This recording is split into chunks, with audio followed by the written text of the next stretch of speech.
Hello everyone, welcome back to my YouTube channel Tech Jayveer. So guys, जैसे कि हमने last video के अंदर देखा था डायनेमिक राउटिंग, उसके अंदर हमने कवर किया था रिप वर्जन 1। क्लियर है? तो इसके अंदर हम देखेंगे कुछ डायनेमिक राउटिंग के कॉन्सेप्ट जिनको हम क्लियर करेंगे। एंड उसके बाद हम देखेंगे यहाँ पे रिप के बारे में। रिप क्या है, राउटिंग इन्फॉर्मेशन प्रोटोकॉल होती क्या है, कितने टाइप की होती है, कितने उसके वर्जन होते हैं, कैसे कैसे रिप काम करती है। ठीक है, तो मैं आपको एक बार कल का ओवरव्यू दिखा देता हूं जो हमने कल पढ़ा था। हमने कल देखा था डायनेमिक राउटिंग क्या होती है, देन हमने डायनेमिक राउटिंग के टाइप्स देखे थे, इसके एडवांटेज हमने देखे थे। यहाँ पे देखो, सबसे बड़ी बात हमारे पास, सबसे बड़ा एडवांटेज यहाँ पे क्या था कि हमारे को क्या नीड नहीं होती, there is no need to known the destination network. यहाँ पे डेस्टिनेशन कोई भी हो उससे हमें कोई फर्क नहीं पड़ता है। क्लियर? जैसे नेटवर्क है मेरे पास, अगर मैं यहाँ पे कॉन्फ़िगरेशन कर रहा हूँ तो मुझे सिर्फ इसके बारे में पता होना चाहिए। मेरे को कोई फर्क नहीं पड़ता कि यहाँ कौन सा नेटवर्क है, यहाँ कौन सा नेटवर्क है। मुझे सिर्फ कौन से पता होने चाहिए, जो डायरेक्टली कनेक्टेड नेटवर्क है, मुझे सिर्फ उनके बारे में पता होना चाहिए। क्लियर है? तो इसको हम बोलते हैं डायनेमिक राउटिंग। इसके अलावा यहाँ पे क्या बोल रहे हैं, need to advertise directly connected network. जैसे कि मैं आपको ऑलरेडी बता चुका हूँ कि यहाँ पे क्या होता है, आपको सिर्फ जरूरत होती है किसकी, जो हमारे पास यहाँ पे डायरेक्टली कनेक्टेड नेटवर्क होते हैं उनको यहाँ पे हम क्या करते हैं, ऐड करते हैं। क्लियर है? इसके अलावा मैं यहाँ पे काफी सारी चीजें आपको कल बता चुका हूँ इसके बारे में, कि जैसे अगर यहाँ पे लास्ट में दिखा दूं आपको, यूज फॉर लार्ज ऑर्गेनाइजेशन, ये बड़ी ऑर्गेनाइजेशन के लिए यूज होता है। लेकिन हम रिप जो पढ़ेंगे, रिप एक बड़ी ऑर्गेनाइजेशन के लिए यूज नहीं होता है। उसका क्या डिसएडवांटेज है मैं आपको आगे बताऊंगा। क्लियर है? तो आगे चलते हैं। यहाँ पे सबसे पहले मैंने आपको ये चार्ट कल समझाया था कि हमारे पास क्या होते हैं, डायनेमिक राउटिंग दो टाइप की होती है। क्लियर है? उसके बाद हमारे पास क्या होते हैं, इंटीरियर के अंदर क्या होता है, तीन टाइप की राउटिंग प्रोटोकॉल्स आ जाती हैं। ये सारा कुछ मैं आपको कल समझा चुका हूँ, distance vector, link state and hybrid routing protocol. तो आगे चलते हैं हम लोग। यहाँ पे ईजीपी, आईजीपी, एडी वैल्यू हम आगे देखेंगे जब हम क्या रिप के बारे में पढ़ लेंगे, ओएसपीएफ के बारे में पढ़ लेंगे, एआईजीआरपी के बारे में पढ़ लेंगे। बट थोड़ा सा ओवरव्यू मैं यहाँ पे दे देता हूँ। यहाँ पे एडमिनिस्ट्रेटिव डिस्टेंस जो एडी वैल्यू होती है, एडी वैल्यू का काम क्या होता है, एडी वैल्यू एक फिक्स वैल्यू होती है, जो क्या होती है, राउटिंग प्रोटोकॉल्स की फिक्स वैल्यू होती है। जैसे मैंने बोला, जितनी ज्यादा सिक्योर राउटिंग प्रोटोकॉल उतनी कम एडी वैल्यू। जिस राउटिंग प्रोटोकॉल्स की जितनी क्या होगी, एडी वैल्यू कम होगी, उतनी ज्यादा सिक्योर होगी। ठीक है? जैसे आप देख सकते हैं स्टैटिक रूट, जो स्टैटिक राउटिंग होती है उसकी हमारे पास 1 है। क्लियर है? और अननोन जो है हमारे पास, अननोन क्या है, 255। अननोन यानी जैसे हमारे पास हम इंटरनेट यूज करते हैं डिफॉल्ट राउटिंग, तो डिफॉल्ट में क्या आपके पास अननोन आ जाता है 25, क्योंकि आपको पता नहीं डेस्टिनेशन कौन है। समझे मेरी बात को? आप किसके थ्रू क्या कर रहे हो, पैकेट रिसीव कर रहे हो। आगे चलते हैं हम। कल मैंने आपको बेलमैन फोल्ड एल्गोरिथम वीडियो के अंदर समझाया है। अगर आपको नहीं समझ में आ रहा है यहाँ पे, तो एक बार आप जाके देख लेना कि बेलमैन फोल्ड एल्गोरिथम क्या होता है, डिजस्ट्रा एल्गोरिथम क्या होता है। ठीक है? ये सारा कुछ मैं आपको ऑलरेडी समझा चुका हूँ। अब हम चलते हैं यहाँ पे राउटिंग टेबल पे। राउटिंग टेबल का मतलब क्या होता है, ध्यान से समझना मेरी बात को। राउटिंग टेबल का मतलब होता है कि राउटिंग टेबल क्या, राउटर क्या काम करता है, टेबल बनाता है जिसके अंदर अपनी इंफॉर्मेशन रखता है। जैसे that is use to connect the destination nodes. The routing table work based on IP address, the content, network ID, network mask and next hop. ये क्या करता है, राउटिंग टेबल के अंदर क्या करता है, सारा कुछ स्टोर करके रखता है। जैसे हम लोग क्या करते हैं, किसी भी राउटर पे जाके हम क्या करते हैं, कमांड चलाते हैं शो आईपी रूट। तो इसके अलावा हम यहाँ पे काफी कुछ चीजें चेक कर सकते हैं। इसके अंदर हम रीप कमांड का यूज कर सकते हैं। क्लियर है? हम यहाँ पे नेबर चेक कर सकते हैं। आप इनेबल कमांड करते हो और आप यहाँ पे शो आईपी का यूज करते हो। ठीक है? S H show IP, and आप यहाँ पे क्वेश्चन मार्क डाल दो। तो आप इतनी सारी चीजें इसके अंदर चेक कर सकते हो। क्लियर है? आप यहाँ पे क्या कर सकते हो, जरूरी नहीं कि आपको सिर्फ यहाँ पे क्या चेक करना है, आईपी रूट चेक करना है। आप यहाँ पे सारा कुछ चेक कर सकते हो। जैसे आप रिप के केस में सिर्फ रिप चेक कर सकते हो, ओएसपीएफ के केस में ओएसपीएफ चेक कर सकते हो, इसके नेबर्स चेक कर सकते हो, आप सारा कुछ यहाँ पे चेक कर सकते हो। तो वन बाय वन मैं आपको बताऊंगा कि सारी चीजें चेक कैसे करनी है। तो यहाँ पे हम किसका यूज करते हैं, रूट का यूज करते हैं। तो सो आईपी रूट हमें क्या बताता है, इसके अंदर जो भी आपका क्या है, नेटवर्क कनेक्टेड है, किसके थ्रू कनेक्टेड है, डेस्टिनेशन, सोर्स, सारा कुछ कौन स्टोर करता है, आपका राउटिंग टेबल स्टोर करती है। समझे मेरी बात को? राउटिंग टेबल सबसे बड़ी बात यहाँ पे, अगर मैं आपको डिजस्ट्रा एल्गोरिथम और अपना बेलमैन फॉल एल्गोरिथम की बात करूं, तो यहाँ पे राउटिंग टेबल की सबसे बड़ी वैल्यू होती है। जैसे अगर मैं इस टोपोलॉजी की आपको बात करूं, अगर मैं यहाँ पे बात करूं किसकी, बेलमैन फॉल एल्गोरिथम की, तो इस केस में क्या होता है, हर एक राउटर क्या करता है, दूसरे राउटर के लिए अपने डिस्टेंस को अपनी राउटिंग टेबल के अंदर स्टोर करता है। For example A B C D E F G H, ये सारे के सारे राउटर हैं। इस केस में क्या होगा, अगर ए को डिस्टेंस पता करना है किसका, बी का और सी का, तो अगर मैं बात करूं बेलमैन फॉल्ट एल्गोरिथम की, तो इस केस में क्या होता है, हर एक राउटर अपनी एक राउटिंग टेबल बनाता है। हर एक राउटर क्या करता है, अपनी एक राउटिंग टेबल बनाता है और अपने नेबर को अपने बारे में बताता है। जैसे ए से बी कितने डिस्टेंस पे है, 3 डिस्टेंस पे है, लेकिन ए को ये नहीं पता कि ए से डी कितने डिस्टेंस पे है। तो ए से बी एंड बी से डी, तो ये 3 और 4 डिस्टेंस पे है। तो ये क्या करेगा, यहां से चेक करेगा, यहां से चेक करेगा, जो सबसे छोटा इसको पाथ मिलेगा उससे क्या करेगा, अपने राउटिंग टेबल में उसको स्टोर कर लेगा। आप लोग समझे नहीं होंगे यहाँ पे, एक बार दोबारा समझ लो। जैसे ए टू बी इसका डिस्टेंस क्या है, इसको साफ पता लग रहा है क्योंकि ए से बी डायरेक्टली कनेक्टेड है, लेकिन ए से डी कनेक्टेड नहीं है। तो इस केस में क्या होता है, बेलमैन फोल्ड एल्गोरिथम में क्या होता है, ए अपने बारे में बी को बताता है, बी अपने बारे में डी को बताता है, फिर डी क्या करता है, अपने बारे में बी को एक्नॉलेज करेगा और बी क्या करेगा, ए को एक्नॉलेज करेगा। तो इसके थ्रू क्या होता है, हर एक राउटर क्या करता है, अपने बारे में दूसरे राउटर को बताता है। लेकिन अगर मैं यहाँ पे बता दूं आपको डिजस्ट्रा एल्गोरिथम, उसके केस में ऐसा कुछ नहीं होता है। उसके अंदर क्या होता है, एक मेन राउटर सेलेक्ट कर लेता है जिसको हम डीआर बोलते हैं, डेजिग्नेटेड राउटर, और वो क्या करता है, जैसे फॉर एग्जांपल कोई भी राउटर ऐड होता है तो उस केस में क्या करता है, सारे राउटर्स को उसकी इंफॉर्मेशन देता है।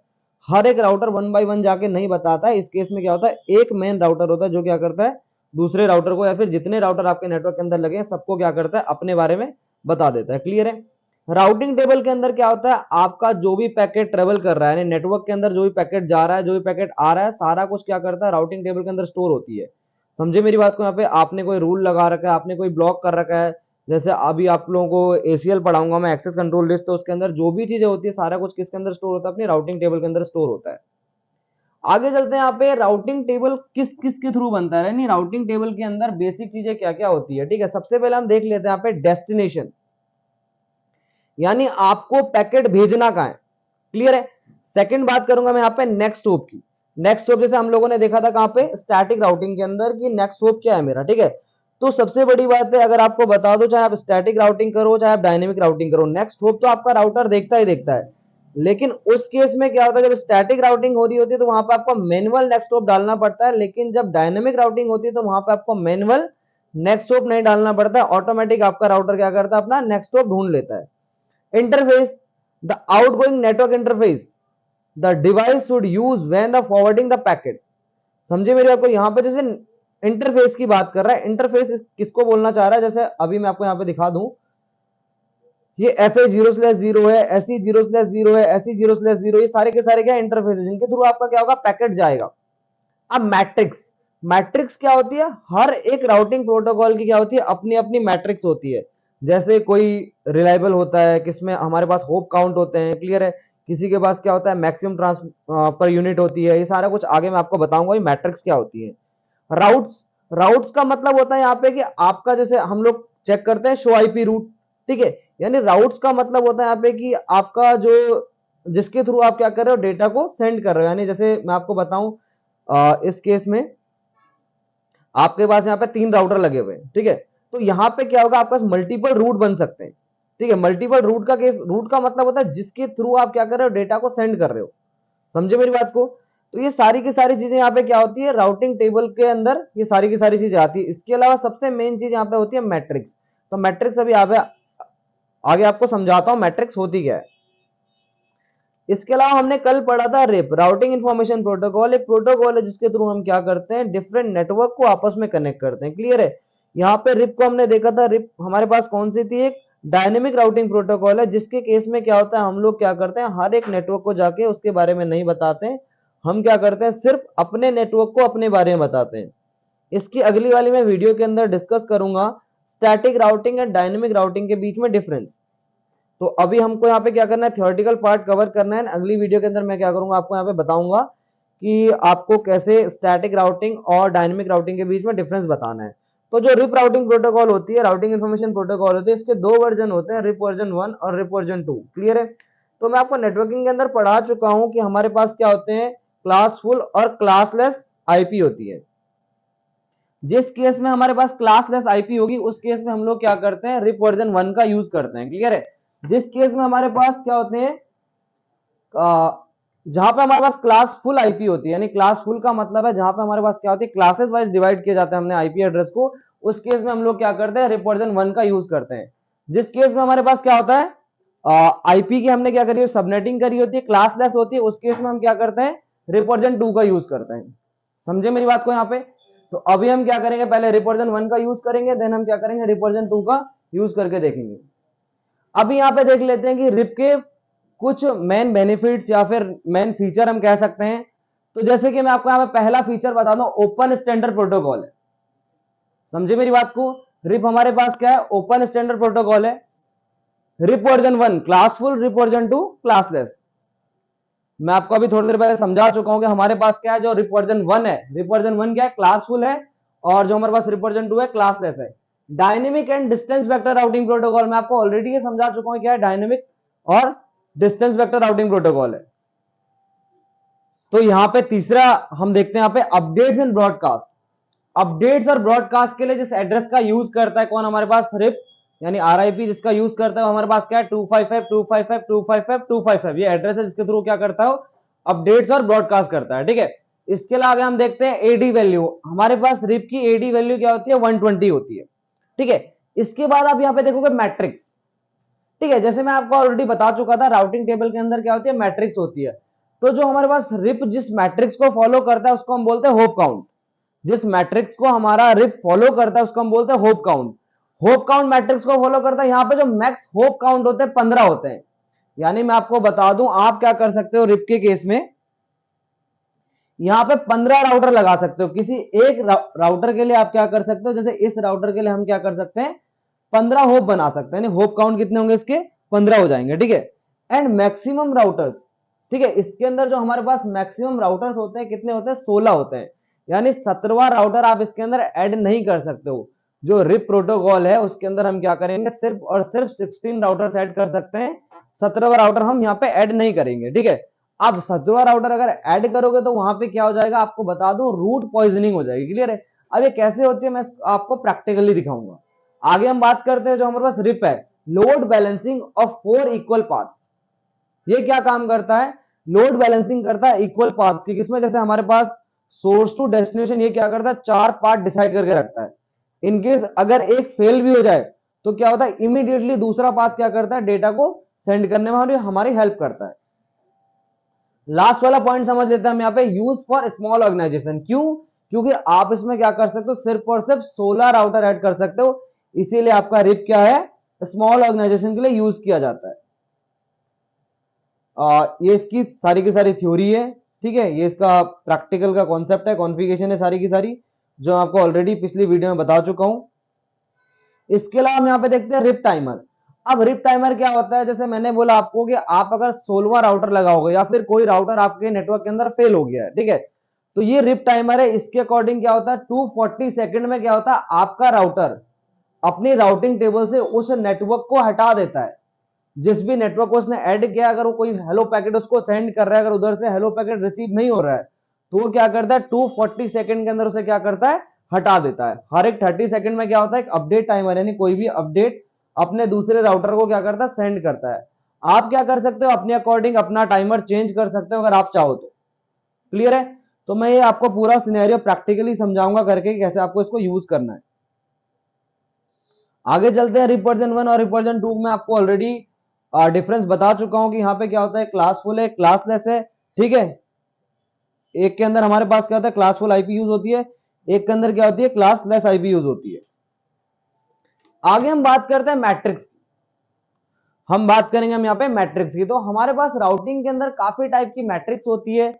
जैसे कि मैं आपको बता दूं, मैट्रिक्स क्या? यहाँ पे matrix are use to make routing decision in a router. ठीक है, यानी आपको सोर्स टू डेस्टिनेशन जब कोई पैकेट सेंड करना है तो उस केस में क्या होता है? आपकी मैट्रिक्स बहुत ज्यादा हेल्प करती है। ठीक है, तो जैसे यहाँ पे मैंने मैट्रिक्स आपको बताई, होप काउंट मैट्रिक्स है, बैंडविड्थ मैट्रिक्स है, डिले मैट्रिक्स है, पाथ कॉस्ट मैट्रिक्स है, एमटीयू मैट्रिक्स है, रिलायबिलिटी मैट्रिक्स है, कम्युनिकेशन कॉस्ट हमारी क्या है? मैट्रिक्स है। तो सबसे पहले हम देख लेते हैं यहाँ पे होप काउंट क्या है। जैसे कि मैंने आपको अभी बताया था कि रिप के अंदर क्या होता है? जो मैट्रिक्स होती है वो किसको फॉलो करती है? होप काउंट को फॉलो करती है। इनकेस आपके नेटवर्क के अंदर आपने 10 राउटर लगाए हैं, ठीक है, तो आपके रिप यानी राउटिंग इंफॉर्मेशन प्रोटोकॉल क्या करेगी? हर एक राउटर को एक एक्नॉलेजमेंट देगी कि आपके नेटवर्क के अंदर कितने राउटर लगे हैं? 10 राउटर लगे हुए हैं। अगर आप 11 लगाते हैं तो आपको बताएगी 11 राउटर आपने लगा रखे हैं। ठीक है, क्योंकि इसका क्या है? हमारे पास जो मैट्रिक्स है होप काउंट है। जैसे ही आप यहाँ पे 16वां राउटर यानी जैसे ही आप यहाँ पे 17वां राउटर लगाओगे तो ऑटोमेटिक क्या होगा? आपका पहला राउटर यहाँ पे से फेल हो जाएगा। ठीक है, तो उसको हम रूट पॉइजनिंग बोलते हैं। मैं आगे बताता हूं उसको कि कैसे वो होती है। आगे हम बात करते हैं आप पे कि बैंडविड्थ क्या होती है। ठीक है, तो यहाँ पे देख लेते हैं बैंडविड्थ क्या है। It is defined as a amount of data that can be carry from one node to another node. ठीक है, बैंडविड्थ का मतलब क्या होता है यहाँ पे कि कोई डेटा आप क्या कर रहे हो, सोर्स टू डेस्टिनेशन शेयर कर रहे हो।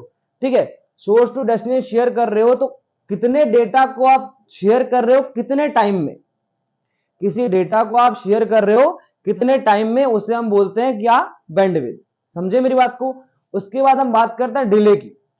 जैसे आप लोग सिंपली बात बोलो, डिले मतलब क्या होता है कि कोई भी चीज आपने क्या करी, लेट कर दी, उसे हम क्या बोलते हैं, डिले। तो यहां पे देख लेते हैं, delay is defined as a length to time that the bit of data travels between source to destination. Delay का मतलब होता है कि अगर कोई पैकेट में सेंड कर रहा हूं सोर्स टू डेस्टिनेशन, उसकी लेंथ, लेंथ ऑफ टाइम, यानी वो टाइम पीरियड कितना है उसका। समझो मेरी बात को। अब ये जो चीजें हैं मैट्रिक्स कौन फॉलो करता है, आपका राउटर फॉलो करता है इनको। क्लियर है।